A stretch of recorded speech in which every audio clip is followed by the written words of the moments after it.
Hello everyone, I hope you guys are having a wonderful day and making some really good trades, and let's get right into it. And as you guys can see, Bitcoin is still holding this level right now.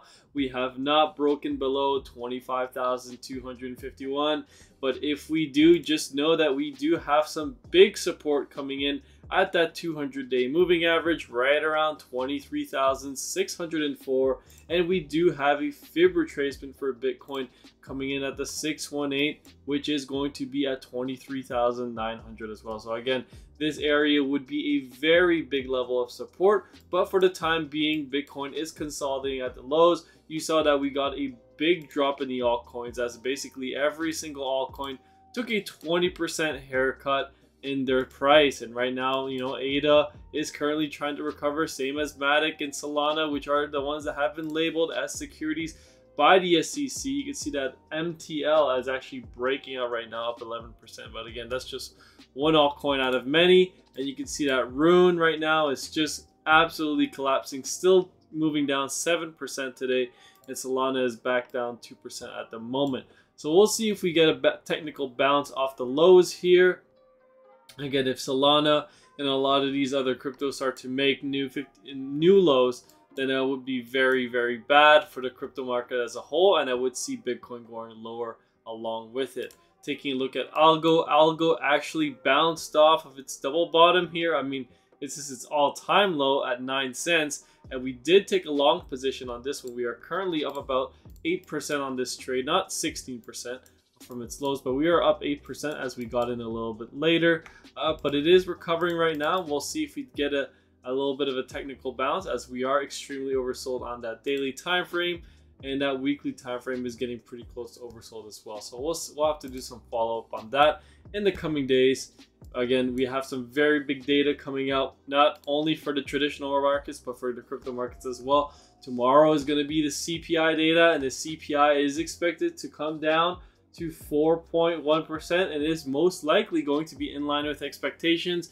And I don't think that's going to be that much of a market moving event. I think that Wednesday is going to be the big one on how to interpret that data, if the Fed is going to pause and then raise rates in July, or if they're going to pause and then start to cut. Because depending on what happens with the labor market, as I believe it is extremely weak, but the data keeps advertising it as extremely strong, I think it is very misleading. But, that's the numbers we have to work with, and then the market is going to interpret that way, and that's why it's rallying. We have a very strong labor market in the markets, in the entire market's opinion, and we are making new 52-week highs. As you guys can see, we just took out another high today. We are actually rallying up to a new gap fill, I believe, on the SPY. So I'll just head over here onto the SPY, and you're actually going to the 668 retracement for the SPY, and we'll see if we're going to tag that. And actually, there is no gap fill for the SPY. Or sorry, it was the QQQs. The Qs are actually headed towards a gap fill level right around here, and I think we just filled it today. We just filled the gap today right around 360. Again, I probably have a final level of resistance right around 370, and that would be 15,300. On the NASDAQ here. It depends if you're looking at the composite or just the NASDAQ right here like this one. Again, this would be another 3% move towards the upside. It would not be outlandish, at this point anymore to say that this area would be achieved, since it's only another 3% move. I would not, be surprised if we were to achieve this level. But again, many of these stocks are overbought at the moment. There is a technical pullback coming. And just be aware that, it's not really the time to start longing. You want to be longing on these pullbacks. We are in a strong uptrend, but what you want to do is long on the pullbacks, as a hedge against your short positions if you are short. But if you're not short, again, starting an entry position at these levels is not the worst thing in the world.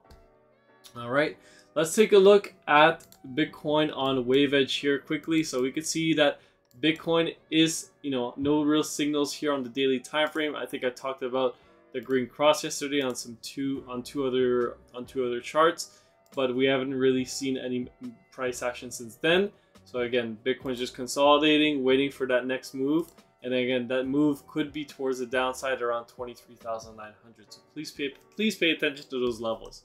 But as far as the traditional markets go, I think they're long in the tooth. I think they're overextended, and I just think that they're due for a technical pullback.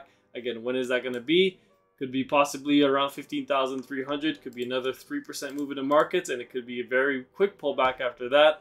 But we'll have to see. Right now, the technology sector is in a strong bull market, and we'll have to see if the S&P can continue the bull market as well, as it is up 20% from its lows, I believe. It is now up 24% from its low, so we'll see if we start to run into some resistance here and start to reverse back down. But again, now that we've overcome all this resistance, this is going to be flipping as support, and we'll have to see if when the markets do take a dip towards the downside, is this going to be a big crash down, or is it going to be a big drawdown here, and then we're going to find some support and then continue up? In my opinion, I think you are going to get a very big drawdown, as the markets are completely discounting the fact that the Fed is probably not going to come to the rescue immediately, and they're going to be left hanging there because inflation is going to be very sticky. Even with inflation coming down to if it were to come down to 4.1% tomorrow, that is still way too high. It is double the Fed's target range. And again, we were at 9.8% at one point on the inflation, and then the markets were going absolutely bananas, and we were still rallying towards the upside until they've pivoted. And now that the rates are still high, they're now front running the pivot. And I think that's just a very big, just a disaster waiting to happen. But again, I could be wrong. And if the 2-year yield were to push up near 5%, that would be a very big problem for the Fed. But right now, what you're seeing is some bullish consolidation in that 2-year. And if it were to break out and you see it go towards 5%, that is going to be a very big problem for the Fed, as they are going to have to keep raising rates higher. Taking a look at the DXY, you are starting to get some bullish consolidation as well here in the Dixie. And if it were to break out, I think you could very easily get to that 107 target. So don't be surprised if we were to get to that level.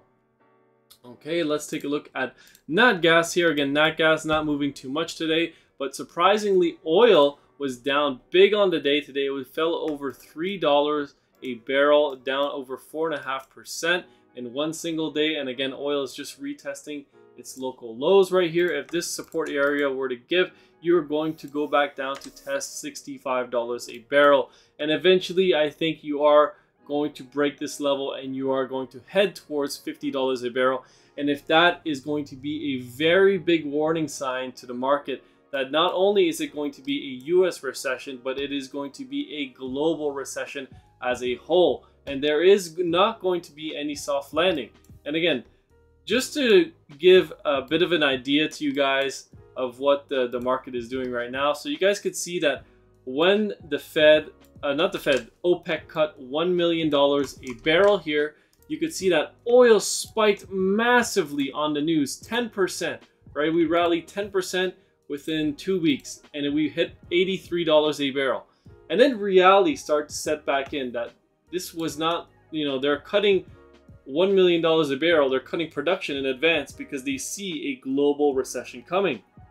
And then you saw oil pull all the way back down here to $65 a barrel, a 20% drop, and then you saw a bounce. Now we are starting to consolidate, and then once again, OPEC cut a few more millions of barrels for oil, right? And then I think it was just this day right here. We rallied up intraday, right? Oh boy, let me just try to get what the hell? I can't. What the hell's going on? There we go. Oh, I'm pressing the wrong button. There we go. Okay, so if you draw it up here, we got a 3% move towards the upside, and that entire move was recovered intraday, and then you saw it to roll over towards the downside because the oil market and the bigger investors and the smart money sees that there is a global recession on the horizon, and this is going to be very bad, not only for the equities market, for all markets as a whole, as demand is going to drop significantly. And now you can see that, surprisingly, nat gas held up very well to this drop in oil because, I've been getting a lot of messages and a lot of flack that why are you accumulating long positions in natural gas as oil is getting ready to break down towards the downside, and that is going to drag everything down. Well, that's not the case 100%. As you guys can see, nat gas actually ended the day positive today, even with oil dropping down 3%. Actually, it was not positive, but it was a little bit recovered from its low significantly, and it wasn't down like 3-4% like oil. And technically speaking, nat gas should be down significantly more because it is way more volatile than oil. So if you see that nat gas is holding up this well with oil dropping, that is just, you know, another hint that the lows in nat gas could be in here, and we could very well be getting ready to make a move back towards the upside. Okay, now taking a look here back at oil and the traditional markets, you can see that one market is doing one thing and one market is doing another, right? So you can see that the smart money sees that a global recession is coming, and you can see that oil could be getting ready to break down towards the downside. And you can see that the dumb money is buying up all these money-losing companies, pumping up these stocks up towards their near, to new all-time highs or near their all-time highs. And again, I'm not referring to Apple or any of these blue chip stocks. Again, Apple is a great company, and it just closed to a new all-time high today, right around 183. And wow, we are actually down 1.25% in the aftermarkets. I did not see that, but that's pretty interesting. But overall, I don't think that, you know, these massive tech stocks and these massive blue chip companies are garbage companies, right? Making new all-time highs. When I'm referring to garbage companies, I'm referring to companies like MVIS, SMCI pushing to new all-time highs, going up 200, 189%. And then people are picking these up, expecting another 500% move towards the upside. Although, you know, anything can happen in these markets. Although I don't think that that's going to happen. As you guys can probably tell, it is extremely overbought with an RSI of 89 and 83. And this is obviously one of our, well, I mean, it's one of my short positions in my portfolio at the moment. And I see this stock coming down significantly. And we did a recent short, something like this, on First Solar as well. You guys can see that First Solar got a very big drop towards the downside, a 20% drawdown, and then you saw a massive delusional rally of 35% in one single day, right? From its lows, obviously it was 35%, but in, you know, and from the close here to the open and all the way to the close, the next day's close, it was a 25% move. And this stock was actually like, they bought like a $40 million company, but it added $5 billion in market value in one single day to the stock. And then you can see that reality set in after a while, and then it started to come back to reality, and it came all the way back down to 180, 196 after that move. So you can see that the market is really trading on emotions right now, and that's, you know, you usually don't want to get in at all or pick up long positions along with the market that is emotional, because once emotions reverse, the panic sets in, and then the markets take the elevator towards the downside. Now, I'm not saying that the top is in immediately tomorrow or, you know, this week because we're having the FOMC or the CPI, but I'm thinking that we are very near to the top. And I know there's a lot of people that are saying this is a new bull market and we are in a strong bull trend, and those are all facts. But what you want to take a look at is the other underlying factors as well. I know there's a lot of liquidity that was probably pumped into the system since the banking crisis, and that's probably why we keep pumping up towards the upside. But eventually, all of this will come to an end. Just like when I was saying, once they start to raise rates, the market is going to fall apart extremely fast, and that's exactly what they did. And they actually over-tightened. I mean, in my opinion, I don't think they tightened enough. I think they should keep raising rates significantly regardless of how high inflation is, because inflation is significantly higher than what they report. But again, we're not going to get into that. We're just going to get into the fact that when I was calling for a big drop in the market when they were to raise rates and inflation was going to go down, all these people that kept leaving YouTube comments and all these people that kept emailing me and sending me messages that I was foolish to be getting into shorts because the market is just going to keep going up forever. The market has already priced in transitory inflation. And then once we found out that inflation wasn't so transitory, we saw that the market would start to come down in a very big way.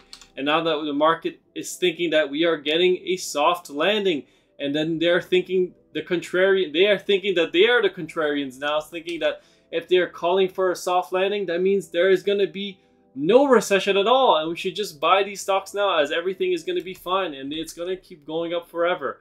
Although this may be, you know, there is a small possibility that that could be the chance, you know, that could be the case.